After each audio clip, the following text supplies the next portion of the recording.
آپ نے فرمایا میں 2 ذبیح کا بیٹا ہوں. 2 ذبیح. اسماعیل ذبیح تو سنا نا آپ؟ حضرت اسماعیل کو کے نیچے سے نکالا گیا. یہ تو اس کو بتانے کی ضرورت نہیں، یہ تو مشہور واقعہ ہے.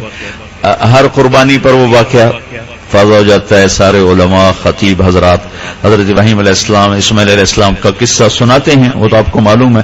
ایک بات میں آج سنا رہا ہوں، ہو سکتا ہے بہت سے دوستوں کو معلوم نہ ہو. ہمارے نبی پاک صلی اللہ علیہ وسلم کے دادا حضرت عبد المطلب، انہوں نے منت مانی کہ اگر اللہ نے مجھے 10 بیٹے دیے نا تو میں ایک کو اللہ کے نام پہ ذبح کروں گا. منت مانی.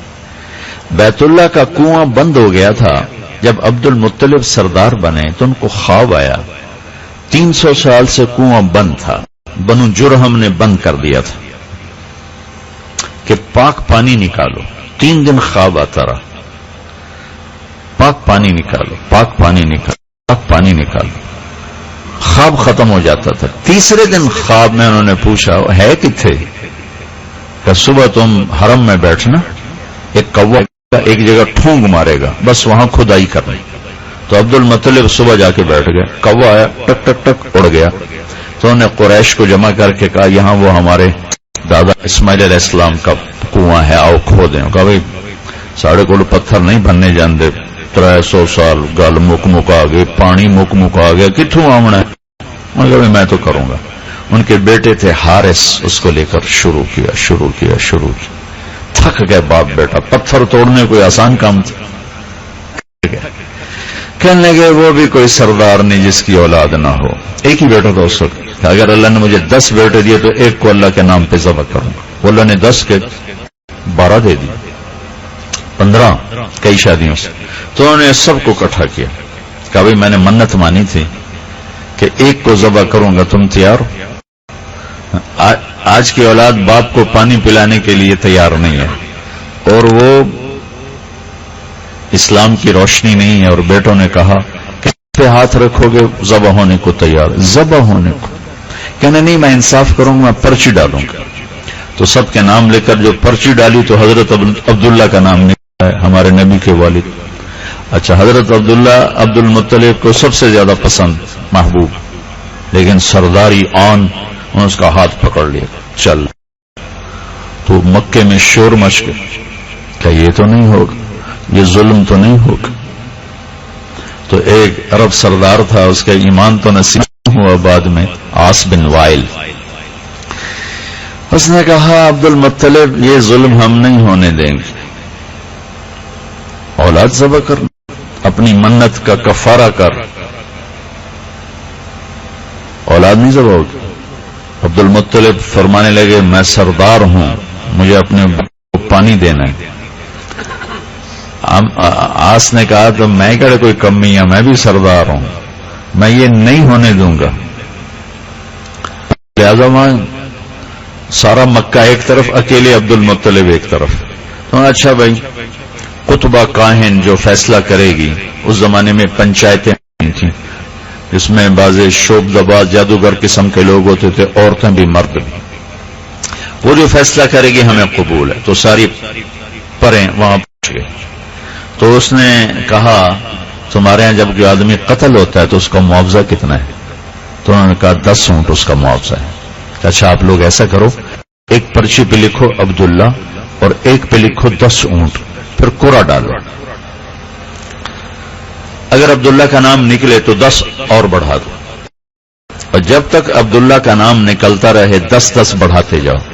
جب اونٹوں کا نام نکل آئے تو جتنے اونٹ اس پر لکھے ہوں اتنے ذبح کر دو، عبداللہ کو چھوڑ دو. ایک گل سارے انو سمجھ آ گئی. یہ سارے واپس آئے. عبد المطلب نے اپنے اونٹ کھڑے کر دیے ایک طرف، سورا مکہ اکٹھا. تو پرچی ڈالی عبداللہ، 10 اونٹ اٹھائی تو عبداللہ نکلا.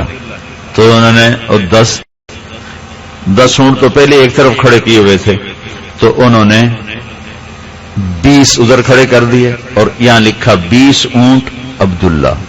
پرچی ڈالی تو پھر نکلا عبداللہ. تو انہوں نے مٹا کے 30 اور ادھر 10 اونٹ اور جمع کر دی. پھر پرچی ڈالی عبداللہ، پھر 40 کر دیے. پھر وہ قرا ڈالا، پھر عبداللہ تو 50 کر دی. اب سب کے دل اوپر کو جا، سارے پریشان کہ عبداللہ نکل رہا ہے، خیر ہو انشاءاللہ. پھر پرچیاں ڈالی، عبداللہ تو 50 کر دی. پھر پرچی ڈالی، عبداللہ 60 کر دیا. پھر پرچی ڈالی، عبداللہ 70 کر دیا. پھر پرچی ڈالی، عبداللہ تو 80 کر دیا. پھر پرچی ڈالی، عبداللہ 90 کر دیا. پھر پرچی ڈالی، عبداللہ 100 کر دیا. اب 100 اونٹ اور عبداللہ. اب جو پرچی ڈالی تو عبداللہ کی بجائے 100 اونٹ کی پرچی نکل آئی. تو قریش نے نعرہ مارا، بھی کم بن گیا بس. تو عبد المطلب فرمانے لگے نہیں ہو سکتا ہے اتفاق سے ہو، میں ایک دفعہ اور کروں گا. دوبارہ پھر اٹھائی تو 100 اونٹ. کہنے کہ ہوں ٹھیک ہے نہیں، ایک باری اور کرنا. پھر تیسری دفعہ پرچی ڈالی تو نکلا 100 اونٹ.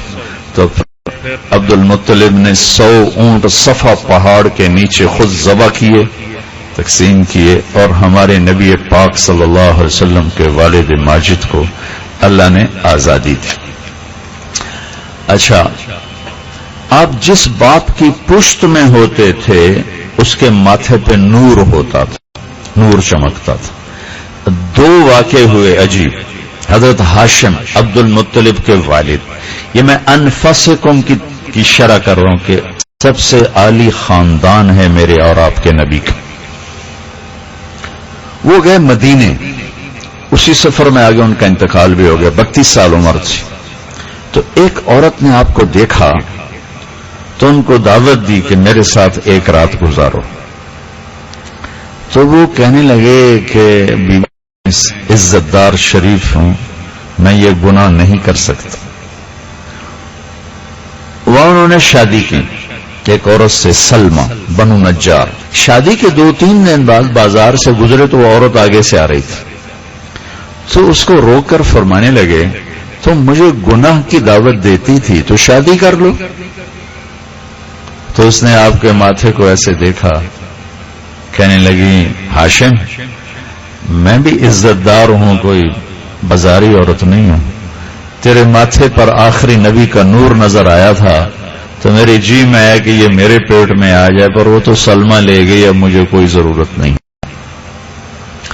دوسرا واقعہ حضرت عبداللہ کے ساتھ پیش آیا. آپ بازار میں تشریف لے جا رہے تھے. یہ یہود جو تھے نا، یہودی، وہ عالم تھے کتابوں کے، وہ سمجھتے تھے. تو ایک یہودی عورت کی نظر پڑی تو کہنے لگی عبداللہ 100 اونٹ تیری جان بچانے کے لیے ذبح ہوئے تھے، 100 اونٹ میں دیتی ہوں، ایک رات میرے ساتھ گزار لے، میں 100 اونٹ دیتی ہوں. 100 اونٹ عورت کہہ رہی ایک رات میرے ساتھ گزار، 100 اونٹ دوں. تو انہوں نے فرمایا کہ وہ اپنے دادے والی بات، میں بیوی میں عزت دار ہوں، سردار ہوں، میں یہ گناہ نہیں کر سکتا. حضرت آمنہ سے وہ عورت بازار میں مل گئی. پھر آپ نے دادے والی بات کہی کہ تو مجھے گناہ کا کیوں کہتی ہے، شادی کیوں نہیں کرتی. تو اس نے بھی ایسے دیکھا، کہنے لگی عبداللہ کیا سمجھتے ہو، میں بازاری طوائف نہیں، عزت دار ہوں. میں نے تیرے ماتھے پر نبی کا نور دیکھا تھا، آخری نبی کا نور تھا، وہ تو آمنہ لے گیا، مجھے تیری کیا ضرورت. من انفسکم، من انفسکم، سب سے عالی نسب، سب سے عالی نسب. اتنا بڑا خاندان اللہ نے کوئی نہیں بنایا، کسی کا نہیں بنایا. اب پیدا ہوئے 12 ربیع الاول، جس سال اصحاب فیل کا واقعہ ہوا. عربوں کا کیلنڈر کوئی نہیں تھا، بعد میں بنا. 22 اپریل 571 عیسوی، پیر کا دن، عین صبح صادق کے وقت پیدا ہوئے. آپ کی برکت سے آپ کی خاندانی پیڑھی آدم علیہ السلام تک باقی اللہ نے رکھ لی. دنیا میں کوئی نہیں ہے جس کی پیڑھی آدم تک جاتی ہو. واحد ہستی ہیں جن کی پیڑھی اللہ نے آدم علیہ السلام تک پہنچائی. محمد بن عبداللہ بن عبد المطلب بن ہاشم بن عبد مناف بن قصی بن کلاب بن مرہ بن کعب بن لوی بن غالب بن فہر بن مالک بن نذر بن کنانہ بن خزیمہ بن مدرکہ بن الیاس بن مدر بن نزار بن معد بن عدنان بن اود بن حمیسہ بن سلامان بن عوس بن بوز بن قموال بن ابی بن عوام بن ناشد بن حزا بن بلداس بن یدلاف بن طابخ بن جاحم بن ناحش بن ماخی بن عیفی بن عبخر بن عبید بن الدعاء بن حمدان بن سنبر بن يثربي بن يحزن بن يلحن بن إرعوى بن عيزي بن زيشان بن عيسر بن أغناد بن إيهام بن مقصر بن ناحل بن زاري بن سمي بن مزي بن عوض بن عرام بن قيدار بن إسماعيل بن إبراهيم بن آذر بن ناحور بن سرود بن رعوب بن فائج بن عابر بن أرفخشاد بن سام بن نوح بن لامك بن متوشال بن إدريس بن يرد بن ملح الإيل بن قينان بن آنوش بن شيس وبن آدم عليه الصلاة والسلام. لقد جاءكم رسول من أنفسكم، بڑے پاکیزہ نسب والے ہیں، بڑے عالی نسب والے ہیں. اب میں اس کو پڑھتا ہوں، لقد جاءكم رسول من أنفسكم، جیسے ہم پڑھتے ہیں من أنفسكم. من انفس میں اشارہ ہے کہ یہ میرے جو نبی ہیں نا، ان جیسا میں نے دنیا میں کوئی نہیں بنایا. ان کی ذات دیکھو، ان کی صفات دیکھو، ان کا کمال دیکھو، ان کا روپ دیکھو، ساری کائنات کا خلاصہ کر کے بنایا. دیکھو ایک میری پسند ہے تو میرا لیول ہوگا، جب اللہ کی پسند ہوگی تو کتنا بڑا لیول ہوگا. حبیب اللہ جو کہا کہ میرے حبیب، تو اللہ کی محبت اس کے معیار کے مطابق، اور پھر اس اللہ کی پسند اللہ کے معیار کے مطابق، پھر اللہ کا انتخاب اس کے معیار کے مطابق. تو اللہ تعالیٰ نے من انفسکم میں آپ کی ذات کو ظاہر کیا ہے کہ ایسی پاکیزہ کامل ہستی، صفات، اخلاق، کردار، شکل، صورت لاؤ کوئی دکھاؤ.